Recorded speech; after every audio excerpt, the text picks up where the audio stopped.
सादर जय जिनेन्द्र, जय दुजड़ंदो। जय जिनेन्द्र नहीं बोलते तुम लोग, बोलो जय जिनेन्द्र, जय दुजड़ंदो बोलो।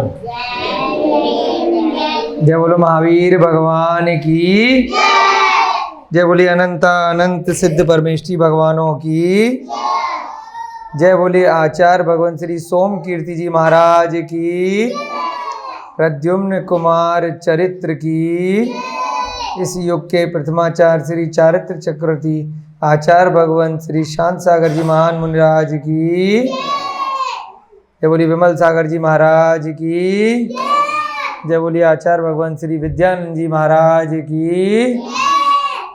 सभी को जय जिनेन्द्र। बोलो बच्चों, जय दुजड़ंदो। सब सीख गए, बड़े लोग सीख गए जय दुजड़ंदो। हाँ चलो, प्रद्युम्न कुमार चरित्र का स्वाध्याय चल रहा है। कल की घटना याद है आप सभी को? प्रद्युम्न कुमार के अपने ही भाई लोग उसको मारने के लिए कितना तीव्र प्रयास कर रहे हैं। ये बिल्कुल सत्य घटना है। काल के हिसाब से, क्षेत्र के हिसाब से इस प्रकार से वस्तु स्थिति होती है कि देव लोग, व्यंतर लोग किसी निर्जन स्थान पर रहा करते हैं और वहाँ यदि मनुष्य पहुँच जाता है तो यदि वह साधारण मनुष्य है तो मृत्यु को भी प्राप्त हो जाता है या भाग जाता है। असाधारण है, वीर है, तो उन व्यंतरों से भी, उन देव पर्याय के जीवों से भी विजयी प्राप्त होकर के लौटता है। भूत इत्यादि के बारे में बहुत सारे लोग विश्वास करते हैं, बहुत सारे नहीं भी करते हैं। करते हो आप लोग, लेडीज लोग, भूत वगैरह के बारे में? नहीं करते आप कभी सुना है किसी को भूत चढ़ गया, सर पटकते हैं? सुना तो है ना? है बच्चों? काली जी के मंदिर में चला जाती बाबा। देखो, अपने जैन ग्रंथों के अनुसार भूत होते हैं और जिसने देखे होते हैं, मतलब किसी को घर में देख लिया परेशान करते हुए या अच्छे या बुरे रूप में, तो वो विश्वास करने लगता है। परंतु जैन धर्म के अनुसार, अपनी जिनवाणी के अनुसार, वह भूत, राक्षस इत्यादि अनिष्ट तब तक नहीं करते जब तक आपका उनके साथ में कोई पूर्व जन्म का संयोग नहीं होता है। अगर उनके साथ नहीं भी है तो किसी ने मंत्र इत्यादि के माध्यम से कोई विद्या इत्यादि करी है। जैसे यहाँ पे विद्याएं हैं ना, ये रोहिणी विद्याएं, ये सारी अभी आप पढ़ रहे हैं तो कई कक्षाओं से,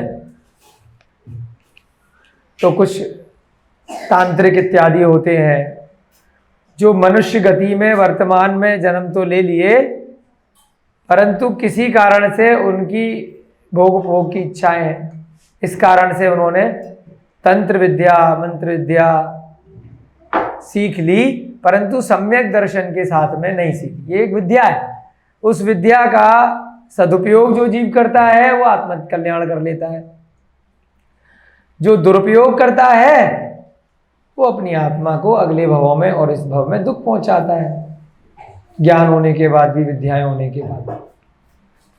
इस प्रकार से वह कुछ मंत्रों की सिद्धि से, कुछ तंत्र विद्या के माध्यम से, कुछ तप इत्यादि से, जो व्यंतर इत्यादि हैं, जैसे कि यहाँ पर गुफाओं में बैठे हैं, आराम कर रहे हैं, तो ऐसे ही किसी को जहाँ पर उसे संभावना है कि भूत इत्यादि ज़्यादा हो सकते हैं, तो उनको वशीकरण कर लेते हैं, उनको अपना सेवक बना लेते हैं। और कई बार क्या होता है कि वह वश में नहीं आते, तो ये वो तांत्रिक अपना रिस्क उठाते हैं और वह भूत इत्यादि उन्हीं के ऊपर आक्रमण कर देते हैं, उन्हीं को पागल बना देते हैं, रोग कर देते हैं, शरीर को क्षति पहुंचा देते हैं। तो ये भूत, पिशाच और राक्षस 8 प्रकार के व्यंतर जाति के देवों में से 3 प्रकार है। थोड़ा बहुत फर्क होता है इनमें। उनकी जातियां हैं, है ना, उनके प्रकार हैं। ऐसे ही भवनवासियों में 10 प्रकार होते हैं। तो यहाँ पर जो चर्चा चल रही है उस काल के हिसाब से विजयार्थ पर्वत में, श्रेणियों में, निर्जन स्थानों में जहाँ पर साधारण मनुष्य नहीं रहा करते, तो जो व्यंतर, भवनवासी इत्यादि होते हैं वह साधारण मनुष्यों की त्रियंचों से थोड़ा दूर रहते हैं। हालांकि इनके भी जहाँ पर इनका जन्म होता है, पिछले जन्म में मरण हुआ, उनको यदि व्यंतर जाति का देव बनना था या भवनवासी का देव बनना था, तो उनको रेडीमेड पहले से महल मिलते हैं। जैसे आपका कोई बच्चे का जन्म हुआ तो जिस घर में वो पैदा हुआ तो उसने तो वो मकान नहीं बनाया, क्यों मैडम? आप जहाँ पैदा हुए इंदौर में, आपने मकान बनाया क्या? तो बना बनाया मिला। तो ऐसे ही व्यंतरों को, भवनवासियों को, या स्वर्ग के देव जो होते हैं, इंद्र इत्यादि जितने भी देव हैं, वैमानिक भी या ज्योतिष भी, उनका किसी ना किसी विमान में ऊपर जन्म होता है। यहाँ वालों को भवनवासी बोला कि उनका भवन में औपपादिक शैया होती है, उनकी उपवाद शैया, जिसमें रत्नमयी शैया पर उनका जन्म होता है। उनको सिंहासन भी मिलता है, उनको अपना महल भी मिलता है, उनको देवियां भी मिलती हैं, अहमिंद्र वाले देवों को छोड़कर। जो 16 स्वर्ग से ऊपर के देव हैं वैमानिक में, नीचे के सभी भवनत्रिक, भवनत्रिक का मतलब भवनवासी, ज्योतिष, व्यंतर, और नीचे के जितने भी कल्पवासी देव हैं। जो वैमानिक देव हैं उनके 2 प्रकार कहे गए हैं, कल्पवासी और कल्पाती। तो कल्पवासी देवियों को भी देवियां मिलती है और नीचे के भवनत्रिक को। वह उनका जो मूल शरीर होता है, जैसे आप लोगों का एक शरीर है, हम सबका एक शरीर मिला हुआ है। देवों के पास में एक विक्रिय रिद्धि होती है, जिसके कारण से उसका शरीर वैक्रियक शरीर कहलाता है। उनका जो मूल शरीर है, जो ओरिजिनल शरीर है, जिसने जन्म लिया है, वह अपने सिंहासन पर ही रहता है, जहां उसका भवन इत्यादि है। परंतु वह अपनी विक्रिया से बहुत सारे शरीर बना लेता है एक साथ, चाहे तो 1000 शरीर बना ले, चाहे 10,000 बना ले। जैसा जिसका प्रकार है उसके हिसाब से वह उतनी विक्रिया को धारण कर सकता है, उतने शरीर बना सकते हैं देव। आपने फिल्मों वगैरह में देखा होगा, राक्षस बहुत बड़ा शरीर बना लेता है, कभी छोटा बना लेता है। वह कथाएं कहीं ना कहीं इन ग्रंथों से निकल के कालांतर में थोड़ी बहुत फेरबदल के साथ आप हम सबके समक्ष उपस्थित हो जाती हैं। विद्याएं होती हैं देवों के पास में, तो वह भी विद्या के माध्यम से बहुत सारे रूप बना सकते हैं। मूल शरीर उसी स्थान पर रहता है और वैक्रियक शरीर विद्या के माध्यम से अलग अलग जाता है।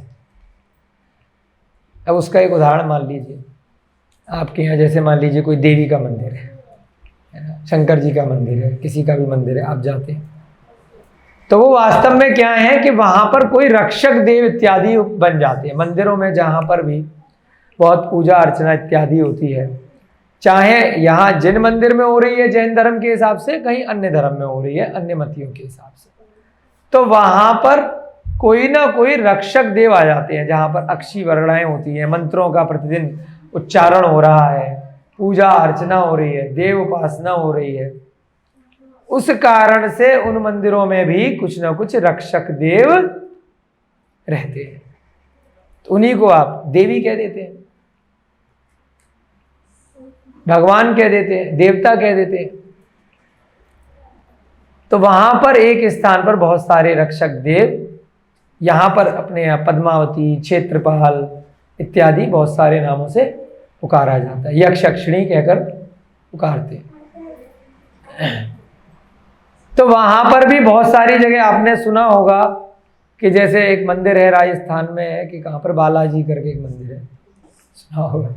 लोग भूत उतारने जाते हैं, तो वहां क्या है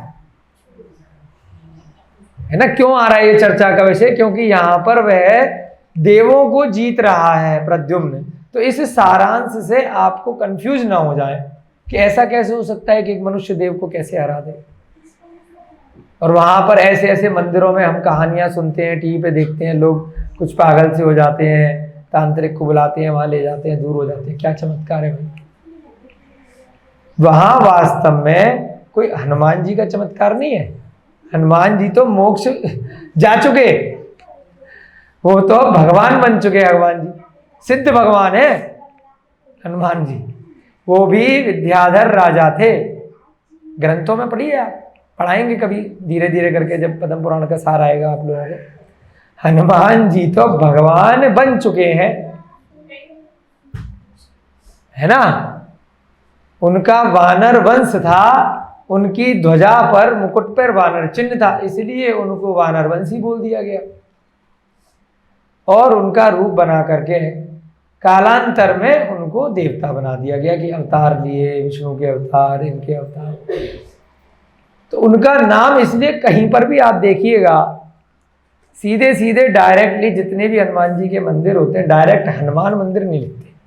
कहीं बालाजी लिखेंगे, कहीं कुछ लिखेंगे, तो वो कौन है? वो देवताओं के नाम है। और जैसे यहां पर अभी कल के वर्णन में आया था वराह मुख, यानी कि सुअर के जैसा मुख, तो वो ऐसे मुख के देवता अपने अपने रूप विक्रिया से बनाते हैं। बंदर का रूप बना लिया जब पेड़ पे प्रद्युम्न चढ़ा, है ना। दूसरी जगह पेड़ पे कहीं चढ़ा तो वराह, वो जब शिखर पे, उसने कल के अध्याय में आपने देखा ना कि दोनों की दोनों शिखर जब मिल गए तो वराह मुख यानी कि सुअर जैसे मुख का देवता था। तो ऐसे ही वो बालाजी एक देव है या हो सकते हैं। हम इन ग्रंथों के आधार से अपनी वाणी में जैसा हमने समझा है वैसा बताने का प्रयास कर रहे हैं। 100% हम भी जरूरी नहीं है कि सत्य हो, लेकिन कहीं ना कुछ इन ग्रंथों के आधार से ऐसी संभावना प्रतीत होती है कि वहां जाकर के कैसे लोगों के भूत पिशाच उतर जाते हैं। ऐसे उदाहरण हमें सुनने को मिलते हैं, हमने जाकर तो नहीं देखा, बहुत सारे लोग बताते हैं। तो जब वानर के मुख में और पूंछ लगे हुए की पूजा अर्चना करने से भी मनोकामना सिद्धि हो रही है, मनोवांछित फल कुछ लोगों को मिल रहे हैं, कुछ को नहीं मिल रहे हैं। जिनको भी फल मिलेगा वह कुछ ना कुछ उसने पुण्य किया होगा, उसका उदय आएगा तब फल मिलेगा। 1000 लोग मंदिर में जाएंगे तो आवश्यक नहीं है कि सबको जो मन में आया वो पूरा हो जाएगा। कोई बुरी भावना से भी जा सकता है कि मेरी परिस्त्री से विवाह हो जाए, भगवान जी देवता जी मेरा विवाह करा दो, है ना। मैं यहाँ का राजा बन जाऊं और मैं सबको खूब लूटूं, मैं यहाँ चोरी करने जा रहा हूं, मैं चोरी में सफलता प्राप्त करूं, मैं किसी का मर्डर करने जा रहा हूं, मुझे सफलता प्राप्त हो। ऐसी भावना से भी कोई जा सकता है। क्या उसकी भावना सिद्ध हो पाएगी? गलत भावना का गलत नतीजा, वो भगवान को दोष दो या कुछ दो, उससे कुछ नहीं होता। और अगर उसके किसी कर्म से वो गलत भावना सिद्ध हो गई तो कहेगा भगवान जी ने करा दी, देवता ने करा दिया वाला। तो वहां पर भी कोई ना कोई रक्षक देव इत्यादि रहते हैं, तो उनकी कुछ ना कुछ तांत्रिक लोग तप के माध्यम से सिद्धि कर लेते हैं। तो अब जैसे ये विद्याएं उनके वश में आ गई तो उनके पास असंख्यात वर्षों का समय है, उन भूत पिशाच राक्षसों के पास। उनकी आयु अपने ग्रंथों के अनुसार पल्लियों में बताइए, कम से कम 10,000 वर्ष। कितने? कम से कम 10,000 वर्ष। एक बार आप भूत बन गए, कम से कम 10,000 वर्ष, और अधिकतम पल्लियों तक भी जा सकती है। 10 पल्ले, 1 पल्ले तक जा सकती है। पल्ले असंख्यात वर्षों का है, करोड़ों अरबों वर्षों का है। कोई भी जीव का मरण होता है तो ऐसा कहते हैं कि उसको अगर दूसरा शरीर नहीं मिला है, उसका अगर अंतिम संस्कार ठीक से नहीं हुआ है तो इसलिए वो भूत पिशाच बन गया होगा बेचारा। ऐसा नहीं है। मरण होते ही एक समय यानी कि 1 सेकंड का असंख्यात्मा भाग, ऐसे 1, 2, 3 समय, 1 सेकंड के भी अंदर कन्फर्म है कि वो कहीं ना कहीं जन्म ले लेगा। अगर भूत योनि में चला गया तो उसका जन्म हुआ है वहां पर, वो भटक नहीं रहा है। वो परेशान इसलिए कर रहा है किसी न किसी जीव को कि पूर्व जन्म के संयोग से, कुछ अवधि ज्ञान से उसका किसी से बैर है या मोह है। इस कारण से उन जीवों के आसपास वो रहता है, विक्रिया रिद्धि के माध्यम से। उसका मूल शरीर तो जहां जन्म लिया है वहां रहेगा और विक्रिया के माध्यम से वो जान लेगा पिछले जन्म में इसने परेशान किया था। अब 10,000 वर्ष की आयु है, पिछले बहुत सारे हजारों भाव से याद आ जाते हैं। उससे पिछले में इसने किया था, उससे पिछले में इसने किया था। एक रूप बना करके आपके घर परेशान करेगा, एक रूप बना करके इनके घर में, एक वहां, तो बहुत सारे जीवों को वो एक साथ परेशान कर सकता है। यदि उसको वहां पर उस जाति में, उस योनि में थोड़ा ज्ञान हो गया, थोड़ा सा सम्यक दर्शन आ गया, तो वह परेशान नहीं करेगा। फिर वो क्या करेगा? अकृत्रिम चैत्यालय में जाकर भगवान की भक्ति करेगा, अपना समय मंदिर जी में निकालेगा। चाहे वह जिनेंद्र भगवान की भक्ति में करे या अन्य देवी देवताओं के मंदिर में भी जाकर के अपना समय निकाल सकता है कि वहां पर कोई भी जीव आएगा, अच्छा व्यक्ति आएगा, उसको अच्छा कार्य कर देगा, बुरा आएगा उसको वहां पर परेशान करेगा। या फिर वह निर्जन वनों में जाकर के, जैसे यहां पर ये गुफाओं में रह रहे हैं, जहां कोई डिस्टर्ब करने वाला नहीं है, कोई आएगा हमें परेशान करने तब हम उसे परेशान करेंगे, खुद जा जाके परेशान नहीं करते। अब इतनी लंबी आयु है तो उनको भूख प्यास का कोई चक्कर तो है नहीं हमारी तरह। पहले भी आपको बताया, जितने सागर की आयु है उतने 1000 वर्ष बाद उस देव पर्याय के जीव को भूख लगती है और उसे कहीं पर कोई यत्न नहीं करना पड़ता उस भूख को मिटाने के लिए। बस मन में विकल्प आता है और कंठ से अमृत झलक जाता है, उसकी भूख की तृप्ति हो जाती उसी समय। तो इसलिए व्यंतर इत्यादि होते हैं, निषेध नहीं है। अधिकतर भवनवासी व्यंतर अपने अपने भवनों में रहते हैं, क्योंकि एक राजू की जो पृथ्वी है उसमें मात्र 45 लाख योजन, बिल्कुल बूंद से भी छोटा, एक पॉइंट से भी छोटा है, वहां पर ये मनुष्य लोग हैं। और उसके बाद असंख्यात द्वीप समुद्र, एक के बाद एक, एक के बाद एक, गोल जम्मू द्वीप, फिर उसके बाद लवण समुद्र, उससे डबल, फिर उसके बाद घातकी खंड, फिर कालोदधी समुद्र, फिर पुष्कर द्वीप, ऐसे करते करते नंदीश्वर द्वीप तक और असंख्यात द्वीप समुद्र है।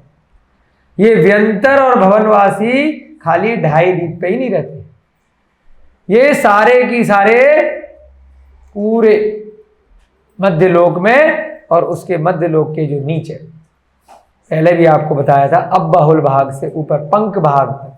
पहला भाग क्या है पहली पृथ्वी का पंडित जी? रत्न प्रवाह। उसका ऊपर वाला भाग है खर भाग, उसके बीच वाला पंख भाग और नीचे वाला अब बहुल भाग। बोलो, पहला खर भाग, दूसरा, तीसरा अब बहुल। खर भाग पर ये व्यंतर इत्यादि, इसलिए कहते हैं ना भूत आ गए, पेड़ों पे भी रहते हैं, इनके 2.5 द्वीप के बाहर भी भवन है और अंदर भी घूमने आ जाते हैं। पंख भाग में जो भवनवासी इत्यादि है, बोलते हैं ना पद्मावती इत्यादि, ये सब भवनवासी हैं, इनके महल नीचे होते हैं। उसके नीचे जो अब बहुल भाग है वहां पर नारकी जीव रहते हैं, पहला नरक है, लगा हुआ है बिल्कुल, लेकिन अपन नहीं जा सकते। जा सकते हैं मृत्यु के बाद, अगर किसी को चेक करना है, अगर विश्वास नहीं है कि नरक में दुख है कि नहीं है, तो जो कारण बताए हैं कि कैसे नरक गमन होता है वो कारण आप कर लेना, चले जाओगे, देख आना। बट एक बार चले गए तो 10,000 वर्ष मिनिमम है, और पहले नरक में फिर 10,000 से लेके, है ना, फिर आपकी सागरों में आयु जाएगी, एक सागर तक। तो निकाल के आना, फिर कहना ये विश्वास करा था, सही कह रहे थे भैया जी मंदिर में। अब वहां से अकाल मरण करके नहीं निकल सकते कि भैया अब चेक करने आए थे हम, तो खाली जांच कर ली, अब वापस चले नहीं, ठीक है ना। तो जो भवनवासियों में देव होते हैं उनमें कुछ देव होते हैं जिनका नाम है असुर कुमार जाति के देव। तो असुर कुमार जाति के देव तीसरे नरक तक घूमने जा सकते हैं, नरक तक भी जा सकते हैं देव होकर के। पढ़ा होगा ना आपने, तीसरे नरक तक वह देव जा सकते हैं। ऊपर वाले भी उनका मन करता है तो नीचे तक जा सकते हैं, लेकिन उन नरकों के उनको कष्ट नहीं मिलेंगे। जा करके देख सकते हैं, किसी को संबोधन करना है, बातचीत कर सकते हैं, देख कर आ सकते हैं, क्योंकि उनका शरीर ऐसा है, ना उन्हें बदबू लगेगी, ना गर्मी लगेगी, ना शीतलता लगेगी, ना उन्हें अंधेरे में देखने में कोई भी दिक्कत आएगी। ऐसा वह विक्रिया शरीर होता है देवों का। तो नरकों में वह कभी कभी पूर्व जन्म के मोह के कारण कि मेरा ये पूर्व जन्म की पत्नी है, पति है, बच्चा है, भाई है, मित्र है, देख के तो हूं नरक में कैसे बेचारा रह रहा है, उसको संबोधन करने के लिए जाते हैं। पद्म पुराण में उदाहरण आया है, सीता का जीव जो वर्तमान में 16वें स्वर्ग में है, प्रतीन्द्र है, अच्युत स्वर्ग में, वह रावण के जीव को और लक्ष्मण के जीव को संबोधन करने के लिए नरक में गया कि तुमने पिछले जन्म में अच्छा कार्य नहीं किया, यहाँ पर अब शांति से रहो, तुम भविष्य में तीर्थंकर बनने वाले हो, अच्छे से रहो यहाँ पर। ऐसे ही इस प्रद्युम्न कुमार में भी शायद आगे आया होगा, हरिवंश पुराण का हमने पहले अध्ययन किया है, उसमें बलभद्र का जीव यानी जो श्री कृष्ण के बड़े भ्राता हैं, बलराम जिनको बोलते हैं, उनका जीव भी श्री कृष्ण जी के जीव को नरक में संबोधन करने के लिए गया कि तुम भी भविष्य में तीर्थंकर बनने वाले हो और यहां दुख भोगने कैसे आ गए, तुमने तो इतने अच्छे काम किए थे। तो श्री कृष्ण जी को भी अवधि ज्ञान था कि भाई हमने कुछ निदान कर लिया था, नारायण पद के साथ में यह समस्या है, प्रतिनारायण के साथ में भी है कि 84 लाख योनियों में सब जगह एक एक बार घूम करके आना पड़ता है, तो इसलिए यहां पर आए हैं। बलभद्र ने, बलराम ने प्रयास किया कि लो चलो मैं तुम्हें खींच करके स्वर्ग अपने साथ ले चलता हूं, परंतु जैसे ही नरक का कोना आया उससे बाहर वह शरीर नहीं निकल पाया। क्यों? क्योंकि उसकी आयु पूरी नहीं हुई है। वहां पर आप चाहो किसी को भी पकड़ करके उसकी योनि से निकालने का आप प्रयास नहीं कर सकते। आप चाहो कि कोई भूत पर्याय में चला गया है तो उसको मुक्ति दे दो, मुक्ति नहीं दे सकते, उसको अपनी आयु पूरी करनी पड़ेगी। वह स्थान परिवर्तन कर सकता है।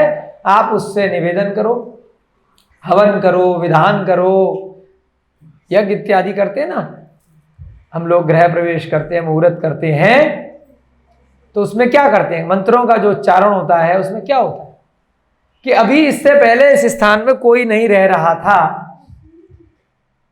तो जब निर्जन स्थान बन जाता है तो ऐसा शास्त्रों में उल्लेख आया है कि अगर 6 माह तक कोई स्थान निर्जन है तो वहां व्यंतर, वनवासी इत्यादि आकर के निवास कर सकते हैं, जरूरी नहीं है। तो इसलिए अब पहली बार आपने वो मकान बनवाया या पहले कोई नहीं रह रहा था, खाली पड़ा था, तो इसलिए वहां पर गृह प्रवेश में पूजा, उपासना, हवन इत्यादि किया जाता है। उनमें जो मंत्र हैं उनका मतलब यही होता है कि यहाँ भूमि के कोई देवता पहले निवास कर रहे थे, कोई इस भवन के देवता निवास कर रहे थे, तो वह हमें शांति से रहने के लिए स्थान प्रदान कर दें, और अगर उन्हें रहना है तो वे रह लें, हमें परेशान ना करें। यदि उनके योग्य कोई दूसरा स्थान उन्हें लगता है तो अपने स्थान पर चले जाएं। बड़े प्यार के साथ में, विधि विधान के साथ में हम लोग जो हवन इत्यादि करते हैं उनका तात्पर्य यही है। तो इसका मतलब हम मान रहे हैं ना कि कोई देव होते हैं। भूत पिशाच जो आपने बोला ना कि नहीं होते, वो देवों के प्रकार हैं, वो देव ही हैं। तो जब आप देवों की पूजा कर रहे हो, मंदिर में जा रहे हो, पूजा उपासना कर रहे हो, देवी को मान रहे हो, तो इसका मतलब आप भूतों को भी मान रहे हो ना, डायरेक्टली इनडायरेक्टली, क्योंकि उन्हीं के भांति भांति के भी प्रकार हैं, चाहे वह वैष्णो देवी हो, कैला देवी हो, ये देवी, बहुत सारे हजारों प्रकार की देवियां हैं, वो सब उन्हीं व्यंतर इत्यादि के प्रकार हैं। 1000 नाम हो या 1,00,000 नाम हो, असंख्यात देव देवी होते हैं, कोई एक आधा नहीं होते, असंख्यात है स्वर्गों में देवता देवी। तो जिसका आपने स्मरण किया, जिसका भी जिस भी नाम से कोई पूर्व जन्म का संयोग रहा, तो उस प्रकार से वह देव आपको मनोकामना पूरी कर सकता है। बहुत दिनों से आ रहा है, बहुत पूजा कर रहा है, उसके बाद बहुत सारी रिद्धियां रहती हैं, वो उन्हीं की सहायता करता है जो अच्छे जीव होते हैं, जिनके विचार अच्छे होते हैं, जो जीव हिंसा इत्यादि नहीं करते। और देव क्या सहायता करेगा? आपके स्वयं के कर्म ही आपकी सहायता करते हैं। तो यहां पर भी प्रकरण यही आया है कि यहां पर उस प्रद्युम्न कुमार का सत्यानाश क्यों नहीं हो रहा? उसके सारे की सारे भाई लगे हुए हैं, दैत्यों के पास भेज रहे हैं। जो दैत्य भी क्या हैं? ये सब उन्हीं देवों के प्रकार हैं। कोई वानर के रूप में बैठा है, कोई सुअर के रूप में बैठा है ना, कोई नागराज के रूप में बैठा है, कोई सर्पराज के रूप में बैठा है, अलग अलग हमने देखा ना, पिछले 2 दिन से हम पढ़ रहे हैं। तो वे सब अपना, वो कोई सर्प की योनि में नहीं है, ध्यान रखिएगा। सर्प की तरह से वह कीड़े मकोड़े मेंढक इत्यादि छिपकली नहीं खा रहे हैं वहां बैठ करके। इतने बड़े बड़े रूप धारण कर रखे हैं उन्होंने उन भवनों के अंदर, उन गुफाओं के अंदर। वह देव पर्याय के जीव है, उनका मन किया तो वह रूप धारण कर लेते हैं, जैसा जो मन करता है। कुछ ना कुछ उनको असंख्यात वर्षों तक, हजारों वर्षों तक कुछ तो समय पास करना है ना, तो वह प्रतीक्षा भी करते हैं। और उनके पास कोई वीर युवक आता है तो उससे प्रसन्न होकर के उसको कुछ मुद्रिका दे देते हैं, कुछ खड़क दे देते हैं, कुछ वस्त्र दे देते हैं, कुछ आभूषण इत्यादि दे देते हैं। तो इस प्रकार से 8 या 9 प्रकार से हमने देखा था कल तक कि उस प्रद्युम्न को लाभ प्राप्त हुआ और उसके जो भाई हैं वो हाथ मलते रह गए। प्रद्युम्न को बार बार विजयी देखकर शेष विद्याधर राजपुत्र अब अत्यधिक क्रोधित हो गए। नारद मुनि ने सिमंदर स्वामी से सुन रखा था कि प्रद्युम्न जब 16 साल का हो जाएगा, 16 साल में देखिए कितना प्रताप है, तब ये अपने नगर द्वारका नगरी वापस आ जाएगा। और उससे पहले ये 16 प्रकार के लाभ और 2 विद्याएं लेकर के आएगा। अब है तो मनुष्य गति का जीव, साधारण भूमि गोचरी है ना। विद्याधर क्या होते हैं? आकाश गोचरी होते हैं, कहीं पर भी उड़ के जा सकते हैं, पूरे जम्मू द्वीप के बाहर भी 2.5 द्वीप तक, सुमेरु पर्वत तक भी जा सकते हैं। बट मनुष्य होने के कारण सुमेरु और 2.5 द्वीप से बाहर, 45 लाख योजन से बाहर नहीं निकल पाते। परंतु विद्याएं होती हैं, आकाशगामी होती है। परंतु यदि आकाशगामी विद्याधर ने, ध्यान दीजिएगा, कोई मनुष्य को उठा करके ले आए भूमि गोचरी, ऊंचाई तो जहां तक सुमेरु पर्वत की ऊंचाई है वहां तक जा सकते हैं ना, 1 लाख योजन प्लस 40 योजन, वहां तक देव जा ही सकते हैं। देव तो उसके ऊपर भी जा सकते हैं, मनुष्य वहां तक जा सकते हैं। तीर्थंकर भगवान का अभिषेक चूलिका पर जाकर के पांडुक शिला पर होता है, तो मनुष्य ही तो है तीर्थंकर। तीर्थंकर भगवान भी मनुष्य की योनि में सौधर्म स्वर्ग को नहीं छू सकते अपने औदारिक शरीर से। मन के माध्यम से उनको अवधि ज्ञान से जानकारी है, बाद में केवल ज्ञान हो गया, उसमें पूरे संसार की जानकारी है। परंतु जब तक मनुष्य पर्याय में है तब तक वो 2.5 द्वीप के बाहर नहीं जा सकते, ऊपर सुमेरु से ऊपर नहीं जा सकते। परंतु तीर्थंकर का विहार आमतौर पर आर्यखंड के बाहर भी नहीं होता है, उनके पास इतना समय नहीं होता कि वो जाएं घूमें। जब वह केवल ज्ञान से पहले की अवस्था में है और यदि चक्रवर्ती हैं, जैसे कि शांतिनाथ भगवान अपने, अरयनाथ, कुंथनाथ, तब वो दिग्विजय के लिए तो 6 खंडों में जाएंगे। आर्यखंड के बाहर जो 5 मलेच्छ खंड है, वह समूह शरण लगाने के लिए, प्रवचन देने के लिए केवल ज्ञान की प्राप्ति के बाद आर्यखंड के बाहर नहीं जाते। क्योंकि ऐसे स्थान पर प्रवचन देने का फायदा ही क्या है, जो समझ ही नहीं सकता। मलेच्छ जीव थोड़े से उद्दंड जीव होते हैं, भले ही मनुष्य गति के जीव हैं, तो उनको धर्म की बात साधारण तौर पे आराम से समझ में नहीं आती है। चक्रवर्ती जब दिग्विजय के लिए मलेच्छ खंडों में जाता है तो वहां की राजकन्याओं से विवाह करके अपने खंड में ले आता है ना। 96,000 रानियों में से शायद 22,000 रानियां, कुछ रानियां उसकी मलेच्छ खंडों की भी होती है, तो उनको वह यहां पर धार्मिक बना देता है। तो यहां पर चर्चा चल रही है कि जो विद्याधर है वह प्रद्युम्न को लेकर के आ गए, उठा करके ले आई कनकमाला और काल समर, परंतु वे भूमि गोचरी है, वह स्वयं से आकाश में नहीं उड़ सकता। ध्यान दीजिए, क्योंकि वह तो भूमि गोचरी है ना। तो दो तरह से विद्याधरों के पास विद्याएं होती हैं, एक तो जन्म से विद्याएं होती हैं और एक विद्याएं प्राप्त कर ली, कुछ सीख लिए, कुछ मंत्र सीख लिए, या किसी के पास विद्या थी जैसे रोहिणी विद्या उसको मिली, या विद्या प्राप्त कर ली, उसे वश में कर लिया, तो उस प्रकार से उसे विद्याएं मिल सकती हैं। जन्म से तो वह भूमि गोचरी है प्रद्युम्न, यहां से उठा करके लेके गए हैं उसको। तो वहां जाते ही या तो उसके माता पिता ने कोई विद्या दे दी कि तू भी हमारी तरह से विद्याओं का स्वामी बन जा, सिखा दिया, पढ़ा दिया कि ऐसा बोलेगा तो खुल जा सिलसिम, तो दरवाजा खुल जाएगा। कुछ मंत्र इत्यादि यदि दे दिए तो उनका प्रयोग कर सकता है। अब क्योंकि वो धीरे धीरे 8-9 प्रकार की विद्याएं प्राप्त अब तक कर चुका है कल तक के स्वाध्याय में, तो 16 प्रकार के लाभ उसको देव देकर जा रहे हैं। तो देवों के पास तो विद्याधरों से भी ज्यादा विद्याएं होती हैं, वो तो और ज्यादा स्थानों पर जा सकते हैं, है ना। तो इस प्रकार से अब उसको जब लगातार विद्याएं प्राप्त होती चली गई तो उसके जो 500 भाई थे वो और ज्यादा क्रोधित हो गए। लेकिन जब तक सारा उनका जो भी उनको पता है कि कहाँ कहाँ इसका नाश हो सकता है, वह अंतिम समय तक वे अभ्यास में रत है। किंतु वे कर क्या सकते थे, वे पुनः उसको लेकर पद्म नामक महावन की ओर अग्रसर हुए। अब एक और तुर्क में जैसे वो होता है ना, ताश खेलते तो 13 ट्रम्प की चाल होती है, 13 16 होती है, हाँ। अब कहाँ ले गए, पद्म नामक महावन, एक वन में और ले गए। पूर्व की भांति खड़े होकर वज्रदंत ने कहा, वज्रदंत कौन है, 500 भाइयों में सबसे बड़ा भाई है। यह वन पृथ्वी पर अत्यंत विख्यात है, बड़ा फेमस वन है।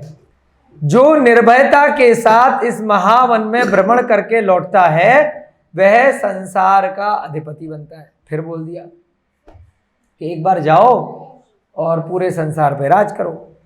साहसी प्रद्युम्न ने बड़ी तुरंतता से वन में प्रवेश किया। फिर से प्रद्युम्न घुस गया। भ्रमण करते हुए प्रद्युम्न ने देखा कि एक मनोजव नामक विद्याधर एक वृक्ष के तले बंदी अवस्था में बंधा है। एक विद्याधर है, उसको किसी ने एक पेड़ के नीचे बांध करके रखा हुआ है। कुमार ने जिज्ञासा करी, हे विद्याधर, इस जन शून्य स्थान में तुम्हें किसने बंदी बनाया? मनोजव ने उत्तर दिया, हे नाथ, मेरे पूर्व भव के शत्रु बसंत नामक विद्याधर ने मुझे यहां बंदी बना रखा है ना। मेरा पूर्व भव में, जैसे मधु ने पूर्व भव में हेमरथ को परेशान किया था, तो हेमरथ ने दैत्य बन के उसको उठा के फेंक दिया। अब वो मोक्षगामी था इसलिए बच के आ गया। ये नहीं होगा, कमजोर होगा थोड़ा सा, तो दूसरे विद्याधर के पास ज्यादा शक्ति होगी, उसने उसे बांध करके वहां डाल दिया। और उस विद्याधर ने भी पूर्व भव से कुछ जान लिया कि इसने मुझे पिछले भव में तंग किया है। मनोजव को अब उसने क्या करा, कुमार ने जिज्ञासा करी। उसके बाद मनोजव ने उत्तर दिया, यदि आप अनुग्रह करें तो मैं मुक्त हो जाऊंगा। मैं अकेला हूं, मुझे बांधा हुआ है। आप अगर मेरे ऊपर अनुग्रह करें, मेरे ऊपर कृपा करें, तो कृपया करके मुझे मुक्त कर दें। कुमार ने कहा, हे बंधु, तुम तनिक भी चिंता मत करो, मैं अभी तुम्हें बंधन से रहित कर देता हूं, इसमें कौन सी बड़ी बात है। खट खट खट मनोजव को उसने जो भी उसकी बेड़ियां थी वो काट दी। मनोजव को मुक्त करने के पश्चात उसका शत्रु बसंत पुनः उसके पीछे आ गया। उसको पता चल गया कि किसी ने आके इसको छोड़ दिया है। वो पीछे पीछे भागा एवं शीघ्र ही बांधकर उसे कुमार के सामने लाया। उसने देखा कि कोई प्रद्युम्न कुमार वहां से जा रहा है, कोई जीव, और ये छूट करके जा रहा है, तो फिर से पकड़ लिया उसको बसंत ने और उसे कुमार के पास पकड़ के लेके आ गया कि हे नाथ, यह मेरी बिना स्वीकृति के भागा जा रहा है, इसलिए मैं इसे फिर से बंदी बना के ले आया हूं। इतना कहकर उस विद्याधर ने कुमार को संतुष्ट करने के उपदेश से एक बहुमूल्य हार एवं इंद्रजाल नाम की एक विद्या प्राप्त कर दी। भाई दोनों में दोस्ती हो गई। तत्पश्चात कुमार के उद्योग से, यानी कि उसने, जैसे होता है ना दो हस्बैंड वाइफ में लड़ाई हो जाए तो तीसरा आकर के कुछ उद्योग करता है, प्रयास करता है, समझाता है। तो कुमार के उद्योग से अब दोनों का विरोध मिट गया कि भाई पूर्व की बातें खत्म करो, है दोनों विद्याधरों शांत प्रणामों से दोस्त बन के रहो। उन दोनों की प्रद्युम्न कुमार ने मित्रता करवा दी एवं उनमें मित्रता हो गई और इसके बदले में अब मित्र हो गए। तो उन्होंने कुछ गिफ्ट, अरे देखो उसने मुझे बांध रखा था, अरे कोई बात नहीं माफ कर दिया। तो उसने क्या किया, एक बहुमूल्य हार और इंद्रजाल नाम की विद्या दी, खुश होकर के कि ये लो विद्या, मेरे पास विद्याधर हूं मैंने विद्या की सिद्धि कर रखी है, इंद्रजाल नाम की विद्या लो और एक हार भी लो। हमारी दोस्ती करा दी। उन्होंने प्रसन्न होकर कुमार को, एक चीज और मिल रही है, खुश हो जाना आप नीरज जी। उन्होंने प्रसन्न होकर कुमार को एक नव यौवना सर्वगुण संपन्न कन्या समर्पित करी। खुश हो गए देखो। कह रहे हैं हम भी, हमें क्यों नहीं मिल रही है, एक ही काफी है। अब उन्होंने, उनके कोई रिश्ते में होगी या बेटी इत्यादि होगी कि आप इतने सुंदर हो, सर्वगुण संपन्न हो, खाली हाथ क्यों जा रहे हो, आप एक कन्या को भी विवाह करके लेकर के जाओ। सर्वगुण संपन्न कन्या दी प्रद्युम्न को। अब जो है वो बच्चे देख रहे होंगे, यार गया तो ये जंगल में था, हम सोच रहे थे दैत्य मार देगा, ये तो अपने साथ में बहू लेकर के आ रहा है, ये क्या चक्कर हुआ। आचार्य का कहना है कि पुण्य उदय से विश्व की समस्त विभूतियां अनायास ही मिल जाती हैं। पुण्य का उदय चल रहा है बहुत प्रद्युम्न का, पिछले भव में जो तप किया उसके प्रभाव से। जब कुमार उक्त स्थान से भी विजय श्री का वर्ण करके लौटा, दो दो वर्ण किए, एक तो स्त्री का और एक विजय का, समझ रहे हो, समझ रही होंगे, विजय श्री नाम की स्त्री का वर्ण किया, ऐसा नहीं है ना, जीत करके आया है और एक साथ में कन्या भी लेकर के आया है। तो शेष राजकुमार शत्रुतावश और अधिक क्रोधित हो उठे, अत्यधिक क्रोधित हो गए, लेकिन कर कुछ नहीं सकते हैं, अभी भी बहुत सारे पत्ते बचे हैं। वे इस बार उसको कालवन नामक स्थान पर ले गए। अब कहां ले गए, कालवन, है ना, कोई मूवी बनाई जाए ना प्रद्युम्न कुमार चरित्र पे, तो एक एक एपिसोड बन जाए, एक एक वन में ले जाने का है। वज्रदंष्ट ने पूर्व की भांति कहा, इस वन में प्रवेश करने वाला भी उत्तम वैभव को प्राप्त करता है। फिर से बहलाया। कुमार को इस वन में प्रवेश करने में भी कोई कठिनाई नहीं हुई। फिर से घुस गया, अरे भैया मैं जा रहा हूं, क्या दिक्कत है। उसने वन में जाकर वहां के महाबल नामक दैत्य को परास्त कर दिया। वहां पर कौन सा दैत्य था, महाबल। उस दैत्य ने भी मदन, मोहन, तापन, शोषण एवं उन्मादन नामक 5 विख्यात पुष्प बाण एवं एक पुष्प धनुष दिया। पुष्पों के नाम है, देखिए रोहिता जी, मदन, मोहन, तापन, शोषण, उन्मादन, पुष्प के बाण दिए, पुष्प लगे हुए, और एक पुष्प का धनुष, दिव्य पुष्प देव ने दिया। कुमार अब यथार्थ में मदन हो गया, मतलब मदन नाम का बाण प्राप्त करते ही, मदन है पर्यायवाची, यहां पर लिखा है कामदेव का। कामदेव को मदन कहते हैं। मदन नाम के लोग भी होते हैं ना, मदन नाम रख दिया, बहुत सुंदर बच्चा है, मदन है, कामदेव जैसा। तो उस मदन नाम का बाण मिलते ही उसका नाम कामदेव हो गया, मदन हो गया। इस प्रकार अमूल्य निधियां प्राप्त कर सकुशल लौटते कुमार को देखकर अन्य विद्याधर राजकुमारों का चित्त अत्यधिक संतप्त हुआ और दुखी हो गए। जहां जो चाल चलते हैं हार मान जाते हैं, उल्टा पड़ जाता है, उल्टा पड़ जाता है। वे दुष्ट छल कपट की बातें करके उसे सर्प सर्पिणी भीमा नाम की एक भयावह गुफा में ले गए। कौन सी गुफा? सर्प सर्पिणी भीमा, इस नाम की एक और भयानक गुफा थी। लेकिन पुण्य योग से वहां भी कुमार को सफलता मिली। वहां से पुष्पमय छत्र एवं पुष्पमय सुंदर शैया लेकर के वह लौटा। हर जगह से गिफ्ट लेकर के आया। कहीं छत्र है, कहीं सैया है, कहीं सिंहासन है, कहीं वस्त्र है। हाँ, गुफा के स्वामी देव ने कुमार का यथोचित सत्कार किया। पुण्य के प्रभाव से मनुष्य को निरंतर सुख लाभ होना स्वाभाविक ही है। जब तक पुण्य चलेगा, अच्छा समय चलेगा, है ना, तब तक आपके कोई भी डिसीजन हो तब तक बढ़िया रहेंगे। लोग कहते हैं ना, सट्टे में लगा रहे, जिंदगी भर लगा रहे, हमेशा प्रॉफिट प्रॉफिट, और 25-50 साल बाद बुढ़ापे में जितना कमाया था एक ही डील में सत्यानाश। क्या है? पुण्य चल रहा था। गलत कार्य में भी, चाहे शेयर मार्केट हो, चाहे सट्टा मार्केट हो, सफलता मिल रही है, पुण्य है। उसी चीज में कोई दूसरा व्यक्ति लगा रहा है, वो हार रहा है। कोई व्यक्ति व्यापार कर रहा है, एक व्यक्ति उसी तरीके से व्यापार कर रहा है, वो दिन दूनी रात चौगनी तरक्की कर रहा है। एक व्यक्ति बिल्कुल वही तरीके से कर रहा है, वो हर बार उसका दांव उल्टा पड़ जाता है। कोई उसके पैसे मार लेता है। तो इसमें उस व्यक्ति का क्या दोष है? आपने किसी के साथ व्यापार किया, उसने आपका माल का पैसा नहीं दिया, रास्ते में आपके माल में आग लग गई, चोरी हो गई, बारिश आ गई, कुछ भी हो गया, तो इसमें आपके व्यापारिक गुण को कैसे दोष दिया जाएगा कि इसको व्यापार करना नहीं आता? किसको दोष दिया जाएगा? तेरा पाप का उदय चल रहा है। धर्म को समझो, किसी का कोई दोष नहीं। कोई भी किसी के साथ गलत कर रहा है, आपका पुण्य और पाप पिछले जन्म का या इस जन्म का। आपने कुछ गलत कार्य किया था तो गलत फल मिलेगा, अच्छा किया था तो अच्छा मिलेगा। ये नहीं है कि अभी की अभी मिलेगा। आपने आज कोई कार्य किया, तुरंत आपको उसका परिणाम देखने को मिल रहा है, ये परिणाम तुरंत मिलता है। हम खाना बना रहे हैं, आटा मड़ा, रोटी तुरंत बन गई, वो कुछ क्षणिक परिणाम अलग होते हैं। कर्मों के परिणाम तुरंत मिल भी सकते हैं या नहीं भी मिल सकते हैं, लेकिन बाद में कभी ना कभी मिलेंगे जरूर। और हम पिछला भूल जाते हैं कि कब हमने उसके बुरे अच्छे कर्म किए थे।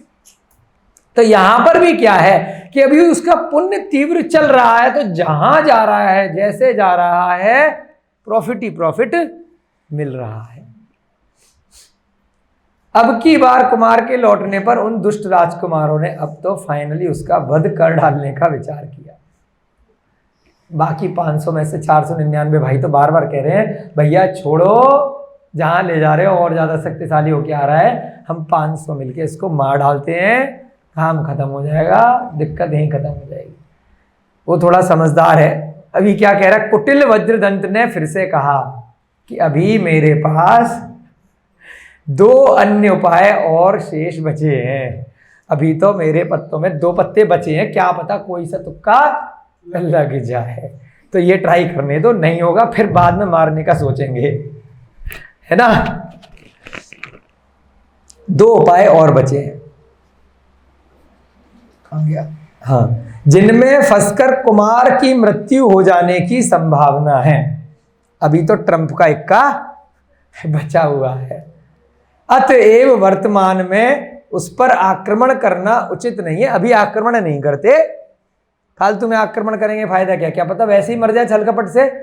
डायरेक्ट आक्रमण किया और नहीं मरा, इसको पता और चल जाएगी कि हम इसे मारना चाह रहे हैं, और आगे के लिए दिक्कत हो जाएगी रहने में, है ना। और नहीं भी मरा तो पहले छल कपट से ही मारने का प्रयास करते हैं।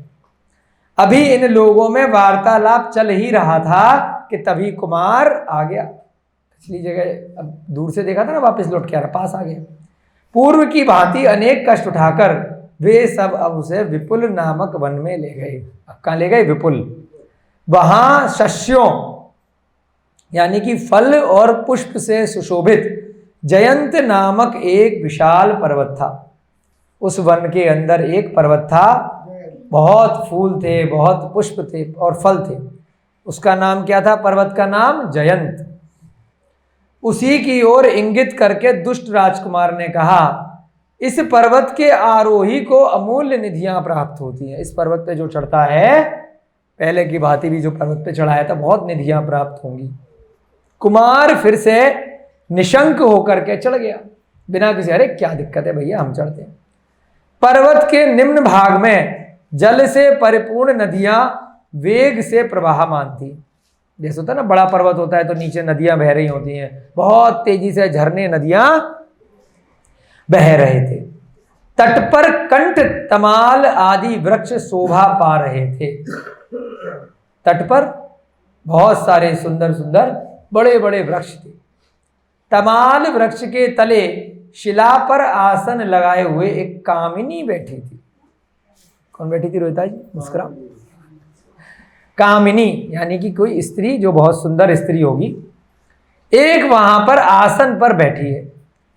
उसे देखकर यही विश्वास होता था कि वह ध्यान मग्न है। ध्यान में बैठी थी एक स्त्री, बिल्कुल। वह स्फटिक की माला के कारण, उसके हाथ में ऐसी एक माला थी, स्फटिक की माला, उससे जप कर रही थी, अपने ध्यान में जप कर रही थी वहां बैठ करके जंगल में। उसकी सुंदरता का तो कहना ही क्या था। उसके मुख पदम से निकलती हुई सुगंधी के कारण भौरों के झुंड मंडरा रहे थे। वह कामनी इतनी सुंदर थी, इतनी बड़ी तपस्वी थी कि इतना उसके शरीर से सुगंध निकल रही थी उस तप के माध्यम से कि भंवरे जो थे वो फूल समझ करके उसके चारों तरफ भिन भिन भिन मंडरा रहे थे। उसके उन्नत उरोजों के भार से उसका कोमल देह यष्टि अवनत हो रही थी। अब थोड़ी सी उसकी सुंदरता की उपमा दे रहे हैं कि वह युवती कितनी सुंदर थी। गज सी चाल, वीणा के सदृश स्वर, यानी कि उसका रूप, सौंदर्य, लावण्य यहां पर बता रहे हैं। कमल तुल्य चंचल नेत्र देखकर कुमार को ऐसा भान हुआ मानो वह त्रिलोक की समस्त सुंदरियों को परास्त करके आई हो। एक तरफ तो ध्यान में बैठी है, उधर कामदेव का मन चंचल हो रहा है। कितनी सुंदर स्त्री यहां वन में जाप क्यों लगा रही है? उसकी सर्वांग सुंदरी को, सुंदरता को देखकर कुमार चकित रह गया एवं विचार करने लगा, क्या यह सूर्य की पत्नी है या चंद्रमा की कामिनी या इंद्राणी, रति आदि में से कोई तो नहीं है ना? क्योंकि इतनी सुंदर स्त्री हमने अपने उस नगर में आज तक नहीं देखी हो। या जंगल में क्या कर रही है और जाप लगा रही है, इसका मतलब अवश्य है कोई देवी है। स्वर्ग में सूर्य की पत्नी तो नहीं है। सूर्य भी देव होते हैं, सूर्य का जो विमान होता है उसके देव को सूर्य देव बोलते हैं, है ना? तो वहां पर भी इंद्र इत्यादि होते हैं, ज्योतिष विमान में वह रहते हैं। सुमेरु पर्वत की सूर्य को परिक्रमा कराते हैं, है ना? वृषभ और घोड़े, अश्व, हाथी, बैल इत्यादि के रूप में, सिंह इत्यादि के रूप में सूर्य के 16,000 देव होते हैं। ठीक है, वह उसकी परिक्रमा सूर्य का जो विमान है सुमेरु पर्वत की कराते हैं। तो इस प्रकार से वह सोच रहा है कि यह सूर्य की देवी तो नहीं है। ऐसा मनमोहक रूप जिसमें भव्यता एवं लावण्यता कूट कूट कर भरी गई थी, देखकर कुमार काम से विह्वल उठ गया।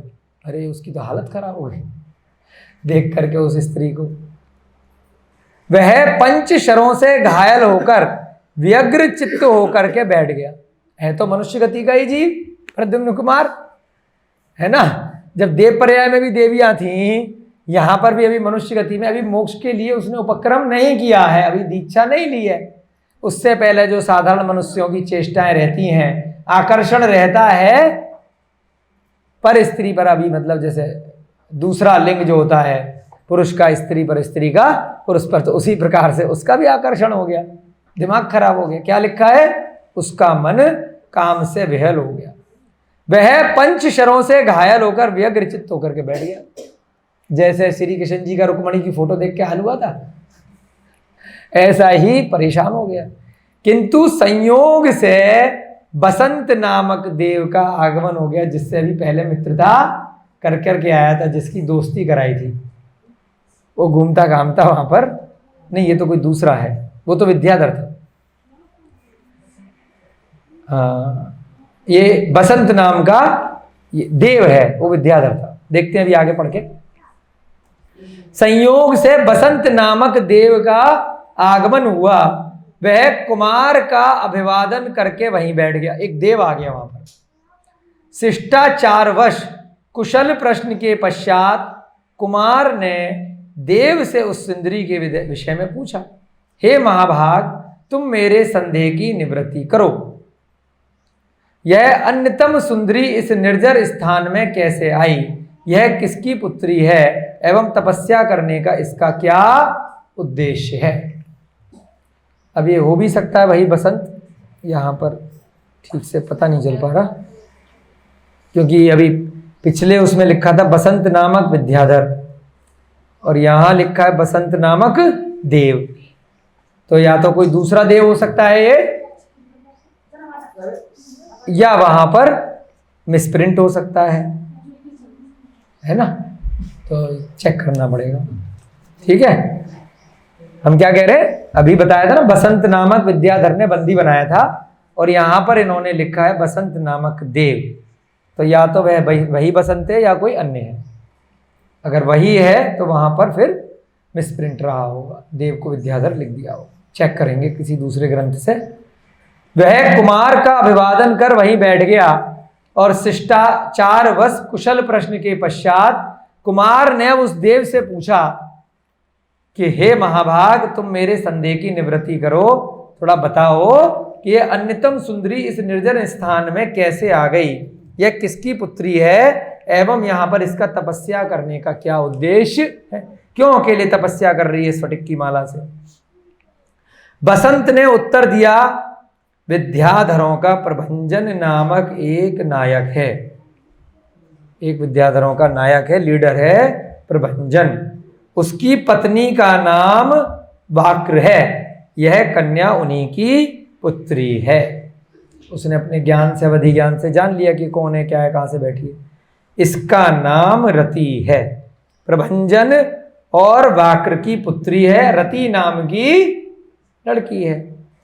कुमार ने पुनः पूछा, यह नव यौवन अवस्था में तपस्या क्यों कर रही है? अभी तो इसके खेलने कूदने हमारे, ये यहां जंगल में आके क्यों बैठी? देव कहने लगा, एक बार आहार करने के लिए एक योगी इसके पिता के घर आए। एक महाराज आहार के लिए आए। आहार को चुकने के पश्चात विद्याधर नरेश प्रभंजन ने योगी से जिज्ञासा करी, हे स्वामी, कृपया यह बतलाइए कि मेरी पुत्री का पति कौन होगा? जैसे रुक्मणी के भी बचपन में उसके पिता ने पूछा था, तो मुनि महाराज ने ज्ञान से बता दिया था कि ऐसे ऐसे श्री कृष्ण नारायण का ये वर्ण करेगी। तो ऐसे ही बहुत सारे लोग भविष्य पूछने में इच्छा करते हैं।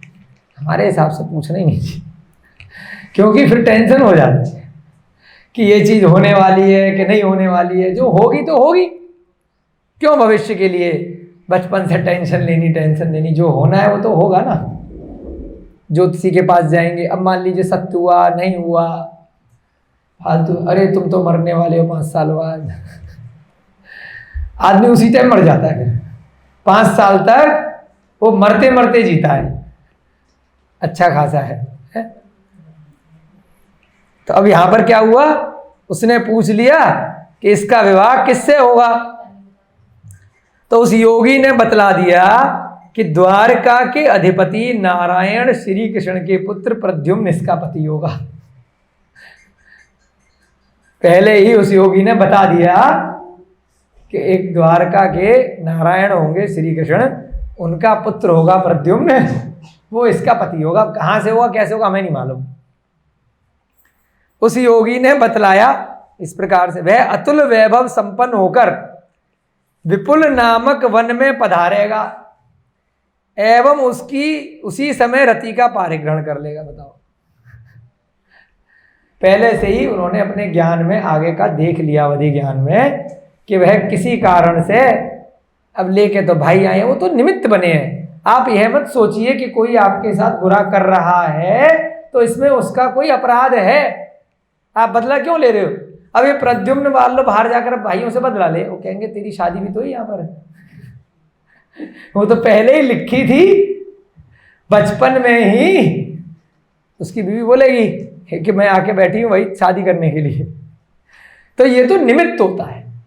कोई भी आपको कष्ट दे रहा है, आपका और उसका कोई दोष नहीं है, वो निमित्त बन रहा है।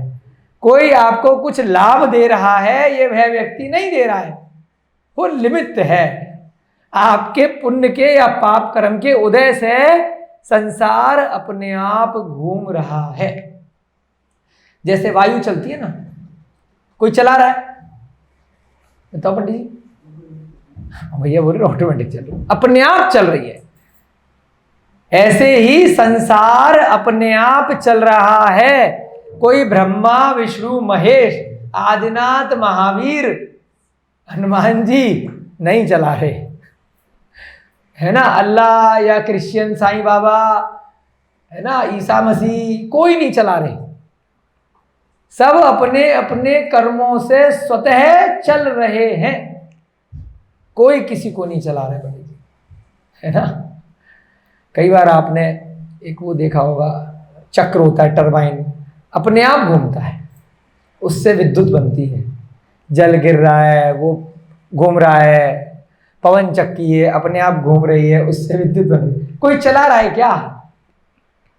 तो ऐसे ही उसका होना नियत था, होना था। चला कौन रहा है, कुछ तो चला रहा होगा। सृष्टि चला रही है, आप बताओ। सृष्टि है, कोई चला रही है। बिल्कुल सही कह रहे हैं, प्रकृति चला रही है। जीवों के उद्देश्य से बताइए, जीवों का जीवन चक्र कौन चला रहा है। कर्म चला रहे हैं, कर्म चला रहे हैं। तो आगे का चक्र जो पिछला आपने बांध लिया वो तो चलेगा। आपने एक बॉल ली, उसको उछाल दी, वो आपने उछाली थी तो वो नीचे आएगी। अगली बार आप उछालोगे तब आएगी, नहीं आएगी वो बात। अगली बार का आप रोक सकते हो या दोबारा उछाल सकते हो। जितना उस बॉल को उछाल चुके हो उतनी बार वो नीचे आके ठप ठप ठप ठप करके धीरे धीरे धीरे धीरे करके शांत हो जाएगी। तो जितना चक्र आप पहले चला चुके हो, जितने कर्म आप बांध चुके हो, उतने का फल तो आएगा। नए कर्मों का आश्रय बंद अगर रोक दिया तो धीरे धीरे अंत में क्या हो जाएगी, क्या हो जाएगी, संवर हो जाएगी। आप तो पढ़ा रहे हो ना तत्व और सूत्र। आश्रय बंद रोक दिया तो संवर हो जाएगी, वो रुक जाएंगे, नए कर्म आना रुक जाएंगे, आना रुक जाएंगे, पिछले वाले धीरे धीरे खत्म होने लग जाएंगे, तो निर्जरा हो जाएगी। निर्जरा जिस दिन पूरी हो जाएगी तो क्या बन जाओगे, मोक्ष हो जाएगा, केवल ज्ञान प्राप्त हो जाएगा। समझ रहे हो बात को। तो यहां पर क्या है कि पहले से नियत है कि उसको विपुल नामक वन में जाना है। बहुत साल पहले बचपन में ही उस स्त्री के पिताजी को महाराज जी ने बोल दिया था। तो अब वो क्या है, मेरे भाई लोग शत्रुता बस मेरे को यहाँ लेके आए, इनको नहीं छोड़ूंगा। भाई तेरी शादी कराने के लिए लेके आए हैं, ठीक है ना, टेंशन मत ले, उनको उपहार दे कि तुम मुझे यहाँ लाए, इस कारण से ये हुआ। कोई शत्रु आपके ऊपर आक्रमण करे और आप उससे बच के अपने पुण्य से निकल आए तो उसका उपकार मानना कि तेरी वजह से मुझे एक नए स्थान के दर्शन हो गए। क्या दिक्कत है, कुछ ना कुछ पुण्य से लाभ मिल गया, निमित्त बन गए। उस योगी के वचनों पर विश्वास करके वह कन्या वन में तप कर रही। उसने कहा इंतजार, अरे इतने बढ़िया पति मिलने वाले, घर में रह के क्या करूंगी, वही मन में चली जाती हूँ, जब भी आएंगे। योगी ने कहा है, पहुंच गए। अब बताइए अगर वह योगी से नहीं पूछते तो क्या वह वहां जा पाती, तब भी जा सकती थी, निमित्त बन जाता कोई ना कोई। भविष्य पूछ लिया या नहीं पूछ लिया, जैसे वो वहां पहुंचे तो वो भी पहुंच जाती। जैसे मधु का जो जीव है प्रद्युम्न उस पहाड़ पर पहुंचा, पूर्व जन्म का संयोग था कनकमाला के साथ, पत्नी थी ना पूर्व जन्म की, तो कनकमाला वहां पहुंच गई, उसको उठा के ले आई। तो कुछ ना कुछ पूर्व जन्म का संयोग है उस प्रद्युम्न का और उस रति का, वो कहीं ना कहीं जो भविष्यवाणी हो गई है वह होगी, क्योंकि कर्मों का बंधन इस प्रकार से पहले ही पूर्व सुनियोजित तरीके से हो चुका है। अब ये वन में कन्या तप कर रही है कि कोई प्रद्युम्न आएंगे। इस कन्या के पुण्य प्रभाव से ही आपका शुभ आगमन हुआ है। आपके भाइयों ने धक्का देकर नहीं भेजा है, इस कन्या के पुण्य से आप यहां आए हो, है ना। कोई मुनि महाराज का यदि आपके घर में, आपके नगर में, आपके मंदिर जी में विहार होके आगमन होता है तो मुनि महाराज का उनके मन से नहीं होता है, जो उस स्थान पर जीव रह रहे हैं उनके पुण्य से होता है, उनके सामूहिक पुण्य से। उनमें भी तीव्र पुण्य वाले होते हैं जो आहार लगा पाते हैं, जो वैयावृत्ति कर पाते हैं, जो उनके प्रवचन सुन पाते हैं, धर्म ग्रहण कर पाते हैं और अपना कल्याण कर लेते हैं, है ना। हमने भी जब 5-6 साल पहले पहली बार धर्म को पढ़ा था, इंदिरापुरम में हम रहते थे, तो वहां पर विहर सागर महाराज जी उनका आगमन हुआ, चेलना दीदी हैं, अब वो चैतन्यमती माता जी बन गई शिखर जी में। तो वहां हमने पहली बार धर्म को पढ़ा, आज से 6-7 साल पहले। उनसे क्लासेज ली, पढ़े, उनके साथ में अध्ययन किया सारे ग्रंथों का, तत्वार सूत्र का, फितलोय पंडित इत्यादि ग्रंथों का। तो उन्होंने हमें मार्ग बताया कि बेटा इस प्रकार से धर्म ही सच्चा मार्ग है, कहाँ चक्रों में पढ़ रहे। धीरे धीरे नियम ग्रहण किए विहर सागर महाराज जी, अध्ययन किया रात दिन कई साल तक। तो फिर हमने जब ग्रंथ पढ़े तो ये माना कि वो नहीं आए थे हमें पढ़ाने के लिए, हमारे पुण्य से उनका आगमन हुआ था कि वो वहां पर आए, उन्होंने हमें अध्ययन कराया बिठा करके, समय दिया इतना। चेलना दीदी डेली पढ़ाती थी 2-3 घंटे, जितने दिन भी आई। तो हमारा पुण्य था जिसकी वजह से ये स्वाध्याय करने को मिला, और वैसे ही आप लोगों का कुछ ना कुछ पुण्य है जिसकी वजह से यहाँ पर प्रद्युम्न कुमार चरित्र की कक्षाएं लग रही हैं। इसमें हमारा कोई लेना देना नहीं, इस ग्रंथ का नहीं, आपका सबका सामूहिक पुण्य है। या जो भी लोग वीडियो के माध्यम से बाद में देखेंगे, सबका पुण्य है जो ये ग्रंथ सुनने को इतने अच्छे तरीके से आप सभी को मिल रहा है। तो क्या कहा, इस कारण से वह स्त्री वो रति यहां पर इंतजार कर रही है। साफ साफ लिख दिया, इसके पुण्य के प्रभाव से आपका आगमन हुआ है। आपके भाइयों ने धक्का देके भेजा है मारने के लिए, उससे नहीं हुआ है, या उनकी माता ने बोला था कि इनको मारने के लिए ले जाओ। ये बेचारी कब से कितने साल से बैठी है ना, उसका पुण्य तुम्हें यहां पर खींच करके लेकर के आया है। अतएव आप दोनों का संबंध हो जाए तो अति उत्तम होगा। वसंत देव कह रहा है मैं अभी तुम्हारी शादी करा देता हूं।